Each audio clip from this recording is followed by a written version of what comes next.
जानते कि आखिर शुभांकर का एनडीटीवी को लेकर क्या कहना है। शुभांकर कहते हैं, मैं यहाँ आराम से बैठने नहीं आया, मैं वो सवाल पूछना चाहता हूँ जो पूछे जाने जरूरी हैं। एनडीटीवी उन कुछ संस्थानों में से एक है जो अभी भी आपको ऐसा करने का अवसर देता है। एनडीटीवी में उनकी एंट्री होना उस व्यापक बदलाव का हिस्सा है जो पत्रकारिता को अधिक जमीनी और भागीदारीपूर्ण और समावेशी बनाने की दिशा में है। चैनल ने पहले ही field reporting, digital first format और मल्टी प्लेटफॉर्म कवरेज जैसे कदमों के जरिए दर्शकों को नई पीढ़ी की पत्रकारिता से जोड़ना शुरू कर दिया है। अब यह भी जान लेते हैं कि आखिर एनडीटीवी के सीईओ और एडिटर इनके बारे में क्या कहते हैं।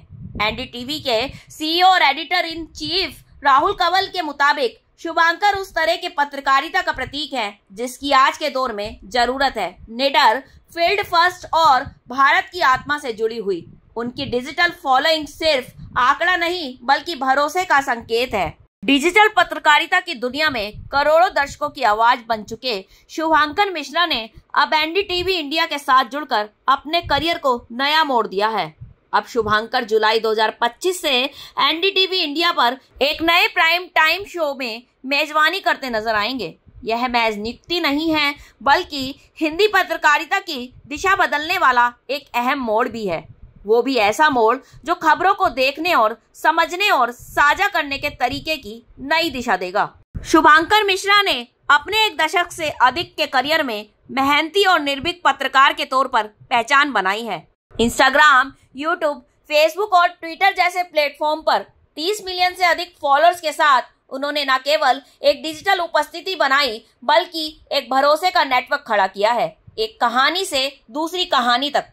शुभांकर को ग्राउंड रिपोर्ट्स का बारीकी से विश्लेषण करने और खबरों में नए एंगल्स पहचानने में महारत हासिल है। उनकी पत्रकारिता केवल स्टूडियो तक सीमित नहीं रही। उन्होंने आसाम की बाढ़ग्रस्त बस्तियों से लेकर हिंदी पट्टी के उन इलाकों तक रिपोर्टिंग की है जहां मुख्य धारा की सुर्खियां कभी नहीं पहुंची हैं। कोविड काल में जब बहुत से पत्रकार दूरी पर थे, शुभांकर ग्राउंड पर मौजूद थे। उन्होंने जब पारंपरिक टीवी चैनलों से दूरी बनाई तो यह प्रसिद्धि के पीछे भागने का नहीं बल्कि पत्रकारिता को अपनी शर्तों पर जीने का निर्णय था। वो भी समय था जब यही शुभांकर मिश्रा इंजीनियर बनने की राह पर थे। परिवार की अपेक्षाएं, समाज की परंपराएं और करियर की स्पष्ट रेखाएं तय थी, लेकिन फिल्म 3 इडियट्स ने उन्हें एक ईमानदार आत्मचिंतन पर मजबूर कर दिया। बस तभी उन्होंने अपने लिए एक नया रास्ता चुना, वो था पत्रकारिता का रास्ता। उनका यह फैसला ना तो आसान था और ना ही आम था, लेकिन यह वही निर्णय था जिसने उन्हें भारत के सबसे ज्यादा देखे जाने वाले डिजिटल पत्रकारों की कतार में खास बना दिया।